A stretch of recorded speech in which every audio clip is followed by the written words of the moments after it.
বিসমিল্লাহির রহমানির রহিম। सब्सक्राइब करो AS Islamic media YouTube channel. हर इब्तिदा से पहले हर इंतहा के बाद जाते नबी बुलंद है जाते खुदा के बाद। और दुनिया में जितने भी लोग हैं इख्तिराम के काबिल, हम सुन्नियों सभी को मानते हैं लेकिन मुस्तफा के बाद।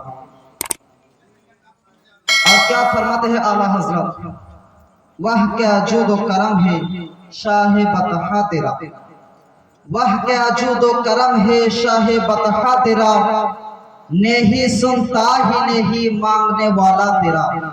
और आला हजरत कहते हैं कि तुमको रसूलुल्लाह को मालिक कहने में दिक्कत आती है, मैं अहमद रजा मैं तो मालिक ही कहूंगा कि मालिक को हबीब यानी महबूब व मुहिब में नहीं मेरा तेरा।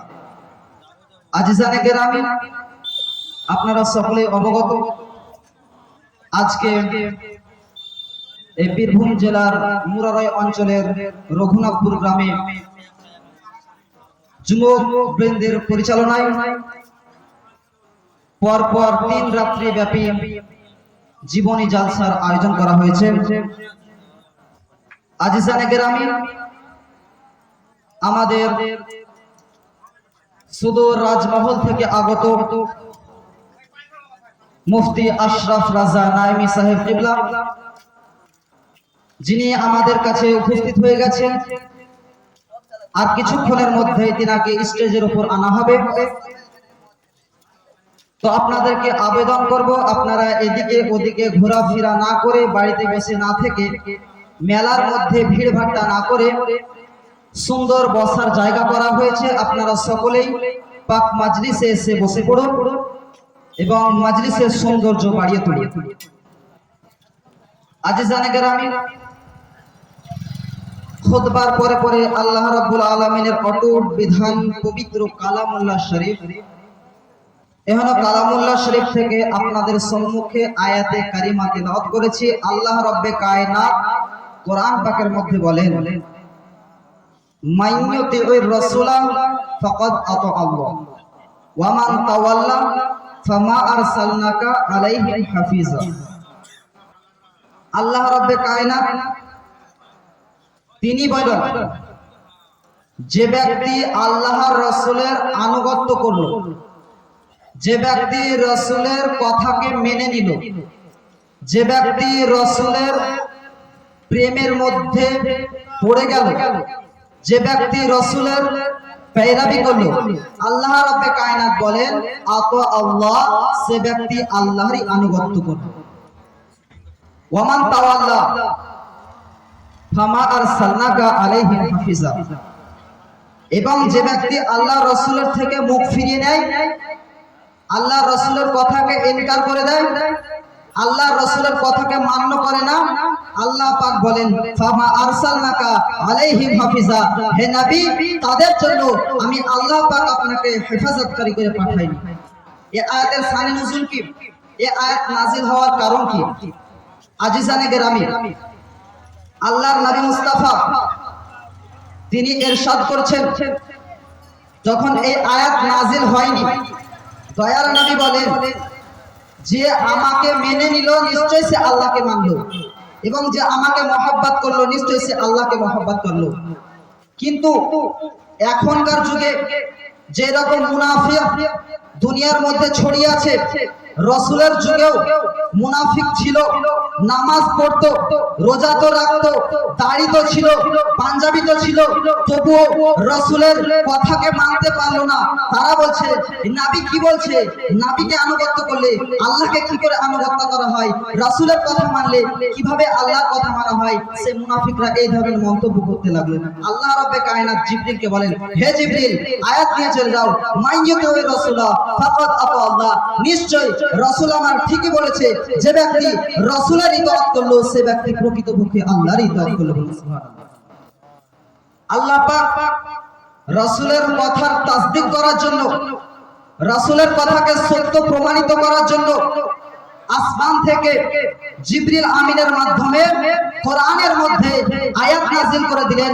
5 নাম্বার পারার 4 নাম্বার সূরা সূরা আন-নিসার 80 নাম্বার আয়াত। আল্লাহ পাক বলেন মাইয়াতু রাসূলা ফাকাদ আতাল্লাহ ওয়া মান তাওয়াল্লা ফামা আরসালনাকা আলাইহিম হাফিজা। নিশ্চয় যে ব্যক্তি রাসূলের ইতাআত করলো অবশ্যই প্রকৃতপক্ষে সে আল্লাহর ইতাআত করলো, এবং যে আল্লাহ রাসূলের কথাকে ইনকার করে দিল, আল্লাহ রাসূলের কথাকে মানলো না, আল্লাহ রাসূলের ইত্তেবা করলো না, আল্লাহ রাসূলকে মহব্বত করলো না, আল্লাহ পাক বলেন ফামা আরসালনাকা আলাইহিম হাফিজা। হে নবী, তাদের জন্য আপনাকে হেফাজতকারী করে পাঠাইনি, তাদের জন্য আপনাকে সাহায্যকারী করে পাঠাইনি, তাদের জন্য নবী আপনাকে শাফাআত করে পাঠাইনি। আপনি তো সাহায্য করবেন তারা যারা আপনাকে মানবে, আপনি তো হেফাজত করবেন তাদেরকে যারা আপনার কথাকে প্রাধান্য দেবে, যারা আপনার কথাকে মেনে নেবে।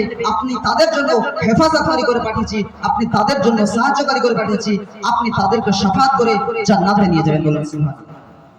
বুঝতে পারা গেল আল্লাহ পাক নবীর মান শান শওকত কত বৃদ্ধি করেছেন, যে রাসূলকে ভালোবাসা মানে হচ্ছে আল্লাহকে ভালোবাসা। আজিজানে কেরামে, রাসূলকে ভালোবাসবো কেন? আজকে দুনিয়ার মধ্যে চারিদিকে একটি প্রশ্ন, ভ্রান্ত মতভেদ পোষণকারী যারা, তারা একটি প্রশ্ন করে, নামাজ আল্লাহর জন্য তো নবীকে মানবো কেন? রোজা আল্লাহর জন্য নবীকে মানবো কেন? হজ আল্লাহর জন্য নবীকে মানবো কেন?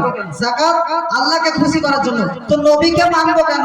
আরে আল্লাহ পাক তো আমাদেরকে সৃষ্টি করছে, আল্লাহ পাক তো আমাদেরকে রুজি দেয়, আল্লাহ পাক তো আমাদেরকে থাকা খাওয়ার ব্যবস্থা করে দিয়েছেন, সবই তো আল্লাহ পাক করেছেন, তো নবীকে মানবো কেন?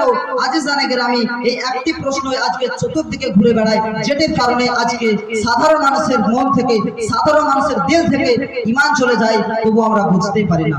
আজিজানে গ্রামী, এই একটি প্রশ্নের উত্তর, এই উত্তর যদি আমরা সঠিকভাবে পেয়ে যাই তো নিশ্চয় কোন ভ্রান্ত মতভেদ পোষণকারী আপনার ঈমানকে আপনার কাছ থেকে ছিনিয়ে নিতে পারবে না। আপনার কাছ থেকে যখন ঈমান ছিনিয়ে নিয়ে আসবেন, আপনি বুঝে যাবেন যে ঈমান নষ্ট করার জন্য এসেছেন, আপনি তার কথায় কান দেবেন না। হে আজিজানে গ্রামী, আল্লাহ রাব্বে কায়নাত আমার আপনার নবীকে বলেন লাউলাকা লামা খালাকতুল আফলাক। হে নবী, আপনাকে যদি সৃষ্টি না করতাম তো আফলাক সৃষ্টি করতাম না। আফলাক মানে কি? আজিজানে গ্রামী, আল্লাহ রাব্বে কায়নাত মেরাজের রজনীতে, মেরাজের রাত্রিতে খোদার সঙ্গে দিদার করতে গেল, তো আল্লাহ পাক নবী মুস্তাফাকে বলছেন লাউলাকা লামা খালাকতুল আফলাক। ওগো নবী, আপনাকে যদি সৃষ্টি না করতাম আসমান সৃষ্টি করতাম না, আপনাকে যদি সৃষ্টি না করতাম জমিন সৃষ্টি করতাম না, আপনাকে যদি সৃষ্টি না করতাম চন্দ্র সৃষ্টি করতাম না, আপনাকে যদি সৃষ্টি না করতাম জিন ও ইনসান সৃষ্টি করতাম না। এক কথায় নবী গো, আপনাকে যদি সৃষ্টি না করতাম 18,000 মাখলুকাতের কোনো কিছুই সৃষ্টি করতাম না। বুঝতে পারা গেল হাদিসে কুদসি থেকে, বুঝতে পারা গেল যাহা কিছু আল্লাহ পাক সৃষ্টি করেছেন সমস্ত কিছু নবী মুস্তাফার ওসিলায়। এমনকি আল্লাহ পাক বলেন, হে নবী, আপনাকে যদি সৃষ্টি না করতাম, আমি যে একজন খোদা, আমি যে এক আল্লাহ আছি, এটাও জাহির করতাম না, এটাও প্রকাশ করতাম না, এটাও আমি প্রকাশ করতাম না। হে আজিজানে গ্রামী, বুঝতে পারা গেল যাহা কিছু হয়েছে সমস্ত কিছু নবী মুস্তাফার ওসিলায় হয়েছে। আজিজানে গ্রামী, নবীকে মানবা কেন? আল্লাহ রাব্বে কায়নাত বলেন, আল্লাহ রাসূল বলেন, ইন্নামা আনা কাসিমুন ওয়াল্লাহু ইউতি। নিশ্চয় আমি রাসূল বন্টনকারী আর আল্লাহ পাক দেনেওয়ালা। আল্লাহ পাক আতা করে, আল্লাহ পাক দেয়, আমি নবী বন্টন করে দিই। রুজির মালিক আল্লাহ, আমি নবী বন্টনকারী। টাকা পয়সার মালিক আল্লাহ, আমি নবী বন্টনকারী। সমস্ত কিছু আল্লাহ পাক দেয় আর আমি নবী আমার উম্মতের কাছে পৌঁছে দিই। বলি সুবহানাল্লাহ। তো বুঝতে পারা গেল আল্লাহ পাক তো দেনেওয়ালা আসল, কিন্তু প্রকৃতপক্ষে যদি দেখা যায় রাসূলের কাছ থেকে আমাদের কাছে সেই জিনিসটা আসছে। রুজি, আসমান থেকে বৃষ্টি, সমস্ত কিছুই নবী মুস্তাফার ওসিলায়। হে আজিজানে গ্রামী, এবং এই নবীকে ভালোবাসা, নবীর প্রতি মহব্বত রাখা, এটা আর অন্য কিছু নয়, এটা ঈমানের মধ্যে অন্তর্ভুক্ত। আজিজানে গ্রামী, ইমাম বুখারী, আজকে কেউ কেউ বলতে আছে কারো সামনে যদি কোনো হাদিস পেশ করা হয় তো সে বলে এটা কি বুখারীতে আছে? বুখারীর বউ জানে না, সে বলে বুখারীতে কি আছে? সে হয়তো জানে বুখারীতে থাকলেই হাদিস, বুখারীর বাইরে থাকলে তো হাদিস নয়। আজি জানে গ্রামে বুখারীতে থাকলে যে সেটা হাদিস এমনটি নয়, বুখারীর বাইরে আরো অন্যান্য অনেক হাদিসের গ্রন্থ আছে, সেগুলোকেও মান্য করতে হবে। রাসূলের কওল যেখানে আছে সেটি হচ্ছে হাদিস, রাসূলের ফেল যেখানে আছে সেটি হচ্ছে হাদিস, রাসূলের সুন্নাত যেখানে আছে সেটি হচ্ছে হাদিস। আজিজানে গ্রামে সে ইমাম বুখারী কোরআনের পরে পরে যে হাদিসের গ্রন্থের স্থান বুখারী, সে ইমাম বুখারী, এই বুখারীর নিকনেওয়ালা ইমাম বুখারী রাহমাতুল্লাহ আলাইহি তিনি বলেন হুব্বুর রাসূলি সাল্লাল্লাহু তাআলা আলাইহি ওয়াসাল্লাম মিনাল ঈমান, রাসূলকে ভালোবাসা, রাসূলের মুহাব্বত করা, রাসূলকে মান্য করা হচ্ছে ঈমান। আজকে আমরা নামাজ পড়ি, রোজা রাখি, আল্লাহ পাক সেরকম ধন সম্পদ দিলে আমরা যাকাত প্রদান করি, হজ করে আসি। আজিজানে গ্রামে আমরা মুসলমান, আমাদের উপর এই সব সমস্ত জিনিস ফরজ, কিন্তু কাদের জন্য নামাজ ফরজ? মুসলমানের জন্য, যারা ঈমান আয়নন করেছেন তাদের জন্য নামাজ ফরজ। আল্লাহ পাক বলেন ইয়া আইয়ুহাল্লাযিনা আমানু আকিমুস সালাহ ওয়া আতুজ যাকাত, হে ঈমানদার বিশ্বাসীগণ যারা ঈমান এনেছো তাদেরকে আল্লাহ পাক বলছে আকিমুস সালাহ, তোমরা নামাজ কায়েম করো। ঈমানদারদেরকে বলা হচ্ছে আকিমুস সালাহ, তোমরা নামাজ কায়েম করো, ওয়া আতুজ যাকাত, এবং যাকাত প্রদান করো। বুঝতে পারা গেল নামাজ ফরজ তো মুসলমানের জন্য, রোজা ফরজ তো মুসলমানের জন্য, হজ ফরজ তো মুসলমানের জন্য, যাকাত ওয়াজিব তো মুসলমানের জন্য। মুসলমান কারা? যাদের মধ্যে ঈমান আছে। ঈমান কাদের মধ্যে আছে? ইমাম বুখারী বলেন হুব্বুর রাসূলি সাল্লাল্লাহু তাআলা আলাইহি ওয়াসাল্লাম মিনাল ঈমান, রাসূলের মুহাব্বত, হুব্বুর রাসূলটাই হচ্ছে ঈমান, রাসূলের ভালোবাসাটাই হচ্ছে ঈমান। আল্লাহ পাক বলেন মা আতাকুমুর রাসূলু ফাখুযুহু ওয়া মা নাহাকুম আনহু ফান্তাহু, আমার রাসূল যেটা দেয় সেটাকে গ্রহণ করো, রাসূল যেটা বারণ করে সেটাকে বর্জন করো। আজিজানে গ্রামে এই রাসূলের শান, এই রাসূলের মান, এই রাসূলের মর্যাদা আল্লাহ পাক এত বৃদ্ধি করেছেন। আল্লাহ পাক কোরআন পাকের সূরা ইনশিরার মধ্যে ইরশাদ করেন ওয়া রাফা'না লাকা যিকরাক, হে নবী আপনার শান, আপনার মান, আপনার মর্যাদা, আপনার মার্তাবা, আপনার জিকির, আপনার আজমতকে আমি আল্লাহ পাক উঁচু করেছি, বুলন্দ করেছি, সমন্বিত করেছি, বাড়িয়ে দিয়েছি। হে আজিজানে গ্রাম, কোরআন পাকের মধ্যে আল্লাহ রাব্বে কায়নাত নবী পাকের শানের পরীক্ষা দিয়ে দিলেন, নবী পাকের শানের প্রমাণ দিয়ে দিলেন। বুঝতে পারা গেল আল্লাহ পাক নবীর শানকে কত উঁচু করেছেন। আল্লাহ পাক জিবরিল আমিনকে পাঠালেন এই আয়াত নিয়ে, নবী মুস্তাফার দরবারে আসছেন ওয়া রাফা'না লাকা যিকরাক, এই আয়াত নিয়ে জিবরিল আমিন নবী মুস্তাফাকে বলছেন আতাদরি, আপনি কি জানেন কাইফা রাফাকা যিকরাক, হে নবী আল্লাহ তো বললেন আপনার শানকে বৃদ্ধি করেছেন, তো কেমন ভাবে বৃদ্ধি করেছেন সেটা আপনি কি জানেন? আতাদরি, আপনি কি জানেন? আল্লাহর নবী বললেন আল্লাহু আলাম, যিনি আমার শানকে উঁচু করেছেন সে মহান সত্তাই ভালো জানেন। হযরত জিবরিল আমিন বলেন আল্লাহ পাকের ফরমান ইদা যুকিরতু যুকিরতা মা'i, আল্লাহ পাক বলেন যেখানে আমি আল্লাহর জিকির থাকবে, যেখানে আমি আল্লাহ পাকের শান শওকত বয়ান হবে, যেখানে আমি আল্লাহ পাককে ইয়াদ করা হবে, যেখানে আমি আল্লাহকে স্মরণ করা হবে, যুকিরতা মা'i, হে নবী তার পাশাপাশি আপনারও স্মরণ থাকবে, আপনারও জিকির থাকবে, আপনাকেও ইয়াদ করা হবে। কোরআন শরীফ সূরা জুমা প্রথম নম্বর আয়াত কোরআন পাক বলেন ইউসাব্বিহু লিল্লাহি মা ফিস সামাওয়াতি ওয়া মা ফিল আরদ, আসমান এবং জমিনের যাহা কিছু আছে সমস্ত কিছুই আল্লাহ পাকের তাসবিহ করে, আল্লাহ পাকের গুণগান করে, আল্লাহ পাকের জিকির করে। হাদিস শরীফ থেকে বোঝা যায় যেখানে খোদার জিকির সেখানে নবীর জিকির। কোরআন বলে আসমান ও জমিনের সমস্ত কিছুই খোদার জিকির করে। তো কোরআন এবং হাদিস থেকে সুস্পষ্টভাবে প্রমাণিত হয়ে যায় যেমন ভাবে আসমান ও জমিনের প্রত্যেকটা কিছুই খোদার জিকির করে, তার পাশাপাশি আমার আপনার নবীরও জিকির করে। বলুন সুবহানাল্লাহ। নামাজে যদি দেখেন সেখানে খোদার স্মরণ, তার পাশাপাশি আত্তাহিয়াতুতে বসেও নবীর স্মরণ।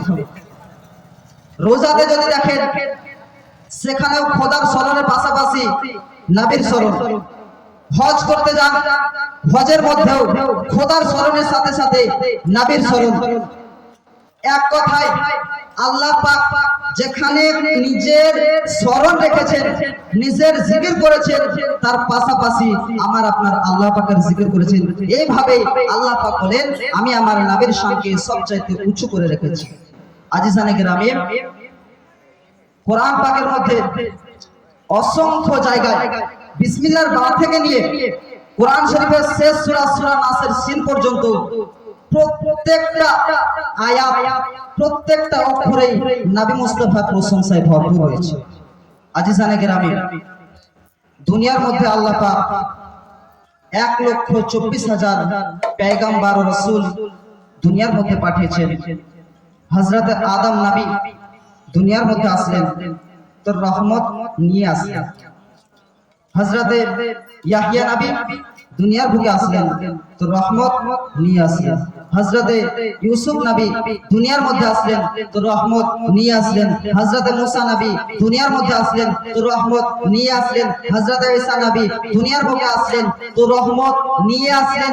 এই রকম ভাবে পরস্পর আল্লাহ রাব্বে কায়নাত যত নবী, যত রাসূল, যত পয়গম্বরকে দুনিয়ার মধ্যে পাঠালেন, সমস্ত নবীগণকে, সমস্ত রাসূলগণকে রহমত দিয়ে পাঠালেন। কিন্তু আমার দয়াল নবী মুস্তাফা, আমার শাহেনশাহে জিবেকার, মাদানী के ताजदार, अहमद मुख्तार, नबियों के सरदार, दोनों जहानेर मालिक व मुख्तार, আমার পয়গম্বর নবী মুস্তাফা করিম সাল্লাল্লাহু তাআলা আলাইহি ওয়াসাল্লাম কে যখন দুনিয়ার মধ্যে পাঠালেন, আল্লাহ পাক বলেন, ওয়ামা আরসালনাকা ইল্লা রাহমাতাল লিল আলামিন।